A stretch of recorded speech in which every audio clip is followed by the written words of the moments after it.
What's going on here, Clix family? Welcome back to Power Action Clix. So today I wanted to do a comics and Clix video. I've really been wanting to get more into doing more comic book videos.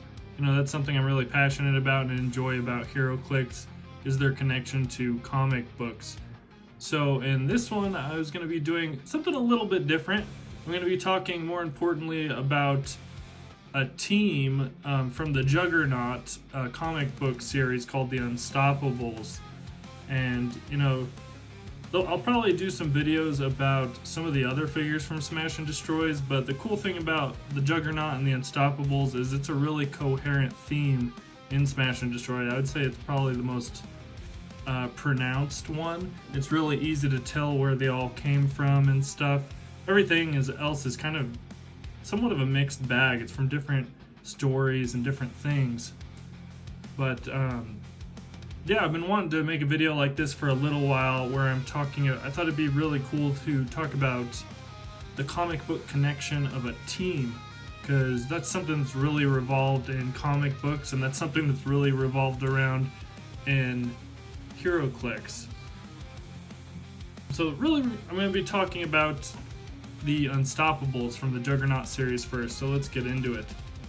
At the beginning of the Juggernaut series, King Marco's actually working for Damage Control, even though he's technically an X-Men. He can't really live on Krakoa because he's not a mutant. He's kind of making his own way here. He's helping Damage Control demolish buildings left over from superhero battles when they run into squatters living inside one of the sites. When Juggernaut confronts them, someone stops him dead in his tracks. In enters D-Cell. She has the power to slow down or speed up kinetic energy, which turns out is very powerful. It's rare for anything or anyone to stop the Juggernaut once he's moving. But D-Cell manages to do it with her powers. Juggernaut immediately realizes how powerful she must be.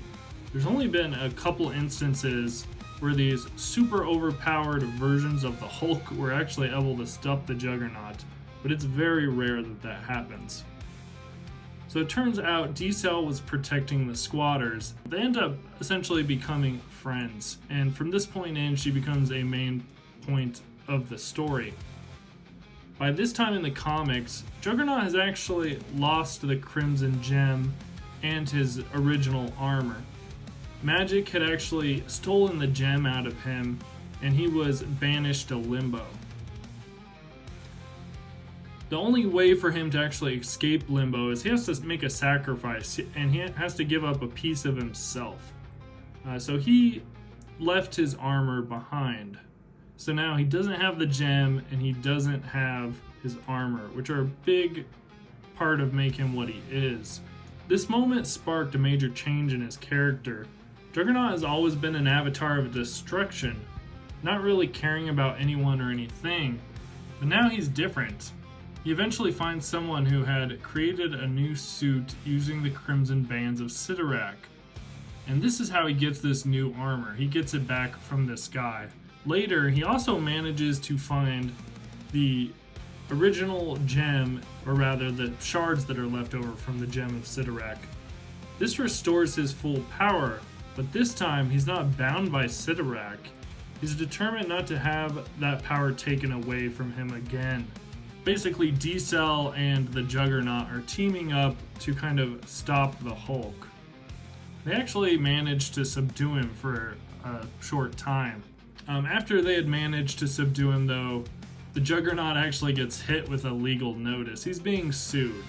The funny part is, it's over the battle between him and Spider-Man from the Spider-Man comic that's actually featured on one of the one-shot cards in this series, this one right here. As well as other damages he's created through his history. It's kind of like now that he's a good guy, essentially. He's becoming more of a good guy. Now he's getting hit with his consequences. Go figure, right? So D-Cell and the Juggernaut are in the courtroom when everything's proceeding like a normal court case. When all of a sudden, sand blasts through the courtroom.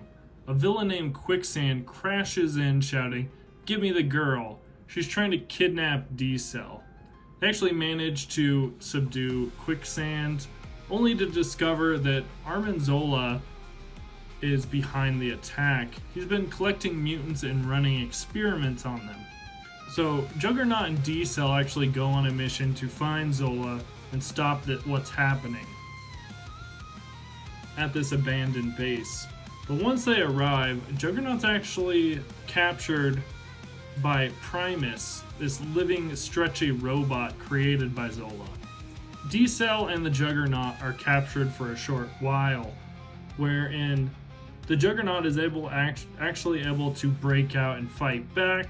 He ends up, defeating Primus and Zola.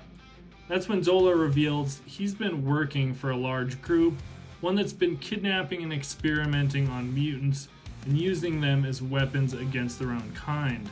To stop the exploitation of mutants, he forms this new team called the Unstopables. He realizes this is his purpose now, to stop the exploitation of mutants. He forms a new team called the Unstopables, consisting of himself, Primus, Zola, and Quicksand. A really cool team, really great comic book. I haven't really told you everything about it in hopes that you might go try and read it one day.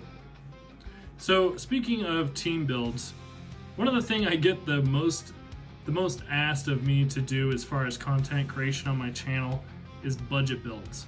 I've actually gotten quite a few people who had asked for budget builds, and it's actually a really good thing because I definitely want to help out new players. We have a lot of new players locally, and I do like to talk about stuff for them.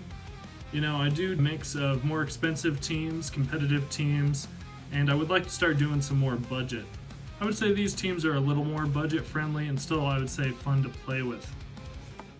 And they're more essentially inspired, I would say, by this story and these figures that are from this story. So we have Juggernaut, and this is the Juggernaut from the Unstopables, this comic book. So we have Juggernaut at 145, we have Titania at 30 points, and we have the Wall at 25 points. And then we have Abomination at 80, and of course you got 20 points left over. Who you're going to throw in there? Perdegaton is just a cheap TK probability and leadership. You could throw him in anywhere. Abomination is just going to be a good wrecker. With Perdegaton, you could be TKing out Abomination, or also the Juggernaut, just throwing him at people and trying to cause havoc. So he has a movement ability. Move after resolutions, make a close attack targeting all opposing characters he moved through, regardless of adjacency. Instead of normal damage, each hit character is dealt 3 damage and are knocked back in the direction of your choice. So something I thought it would be really cool to try with this team is using that ability. So you move 8, say you hit 3 or 4 characters, and then you make all those characters hit the wall. It's a really cool figure that I've wanted to build around. It's kind of cool. He's a brute, so he is all these characters except for Perdegaton are going to get Juggernaut's trait where he makes them so they can't be outwitted. So that's something nice to have here. But so the Wall, it takes a maximum of 1 damage. When he's KO'd, he generates a blocking terrain. So it says, when characters knocked back into the wall take damage as if he were blocking terrain. So with the Juggernaut, you're hitting all these people, you're controlling the direction that they're flying. So it would be a cool idea to try to make them all hit the wall and take damage from that. And also the lines of fire can't be drawn past the wall. So you could use them as just kind of a little wall to move up closer to your opponent if you had to. Kind of like that idea. And then Abomination, you could use Abomination or trade it out for Red Harpy because they're both the prime in here. So I chose Abomination. I like that he has, so he is invincible. You're going to be giving him protected out with the Juggernaut. Opposing characters can't be given terrain action. He's protected pulse wave. He's got all these bonuses for attacking brutes and monsters and super strength characters. He's got charge flurry that he has shape change too. And then we have Titanium. but she could end up being pretty cool. Her traded punch club says, super strength, friendly characters with the brute keyword take a maximum of 1 damage from opposing characters that can use super strength or close combat expert. So the Juggernaut's cool because he could be equipped, but at the same time, he can't be healed, which is something that I kind of see as a pretty big downside. And also I thought I would mention here, so one of the teams that we gave to a newbie to enter a tournament with, and he actually ended up doing pretty well. We gave him the Juggernaut at full with the Asgardian armor, giving him a +2 defense. It actually ended up being pretty good. He was able to cream quite a few people with it. Most people couldn't really deal with the Juggernaut having 22 defense, so he just kind of charged in there. Oh, he had Emil Bronski on there, which was a cheap in power and leadership. So last up, I wanted to take a look at a 300-point pulp team featuring some of the Unstopables characters and brutes. So first up, we got Quicksand at 60 points. She's got Flurry. Her Unstopables gives all brutes energy shield deflection. She's got a stop click. You've probably heard me talk about her quite a few times. She's got 2 rollouts, Impervious and Shape Change. I think that's really cool. Then you got Primus at 60 points. He's going to be making it so his Unstopables trait gives him Shape Change. When it's not your turn, opposing characters can't be placed or generated within 4 squares of friendly characters with a brute keyword. So another thing that is going to benefit all your brutes. So I also got Precision Strike, Impervious, and Perplex. So he could help out, and he could also do a little bit of range attacking Precision Strike if you had to. Next up is D-Cell, playing her at the 25-point line. And her Unstopables trait is making it so when people are attacking your brutes, they're going to get -2 attack.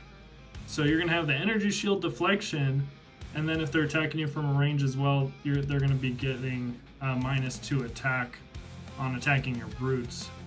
So it's going to be pretty hefty for them to attack you at a range. And the next one is actually, I thought it'd be really cool to try out the Hulk at 70 points. You could possibly try to go to the 50-point one and level up into the 70-point one. But I felt like, yeah, might as well go ahead and try the 70-point one. He's just a good hitter, decent hitter. You're getting the Avengers team ability. He's got super strength. He's got Quake with 3 damage. Not bad. And then he can also, if he kills a character of 30 points or less, he's gonna turn it. You could turn him into the 100-point Hulk. Oh, and so the next character on the team is actually going to be Perdegaton. He's just a staple in pulp. He's good in everything. He's got great abilities. He's got prob, he's got leadership, he's got TK, which could really help you here. You could be throwing out Quicksand or the Hulk at people. A couple characters that I think you could easily change out for each other. So one is going to be Rhino at 50 points. I like that he gives all your guys an improved charge. I think that's pretty cool. He's got super strength. And when he destroys a piece of, 1 or more pieces of blocking terrain, he gets +1 damage, which is kind of cool. He's got sidestep. He's got charge because of his trait again, an improved charge and sidestep. He's a brute, and then he's also got super strength. He's got invincible, and he's got battle fury, so he could go through shape change. So I think he's pretty cool for 50 points. And then for the last 15 points of this 300-point team, I'd probably do, one of the few things that is 15 points is a Goblin Army. I would keep that one around just as an extra body around. He's getting the brute stuff as well. And when he dies, I would consider turning him into an inner demon. And that's the 300-point team. Some of the trade outs I was talking about is you could trade out Rhino and the Goon for either Venom from the Spider-Man set. I think he's actually pretty cool for 60 points. He's got shape change. When he KOs a character of less points than him, he heals 1. You score an extra 10 victory points, which could be pretty cool in pulp. He's got the Spider-Man team ability. Adjacent friendly characters modify their defense +1. He's got leadership, blades, claws, fangs, and he's brute, so that's really cool. Or the other one you could trade out here is for Moreland. Playing Moreland at 65 points, you're going to be able to generate those bystanders, which actually could come in handy. And that about wraps it up for this video. I hope you all enjoyed it. If you did, don't forget to throw it a like, comment, and if you haven't yet, consider subscribing, and we will catch you on the next video.